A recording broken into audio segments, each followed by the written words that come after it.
గురువారం నాడు అసలు దక్షిణామూర్తి స్తోత్రం అన్న మాట అనడమే చాలా గొప్ప. మిగిలిన స్తోత్రాలన్నీ ఒకెత్తు తక్కెట్లో, ఒక్క దక్షిణామూర్తి స్తోత్రం ఒక్కటే ఒకెత్తు. ఈ శ్లోకాల్ని, ఈ స్తోత్రాన్ని, దక్షిణామూర్తి స్తోత్రాన్ని ప్రతిరోజు ఎవరైతే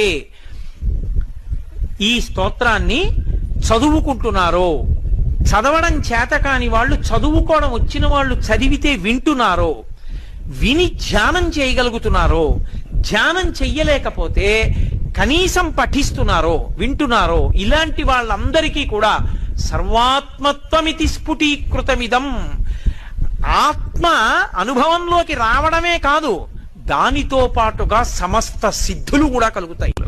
అందుకే అవి ధ్యాన మంటపంలో కూర్చుని ఒక్కసారి ఆ స్తోత్రం చదివి వెళ్ళిపోతే చాలు. దక్షిణామూర్తి యొక్క పరిపూర్ణానుగ్రహం కలిగి కొన్ని కోట్ల జన్మలెత్తవలసిన వాడు, నన్ను నమ్మండి, నాకు శంకరులు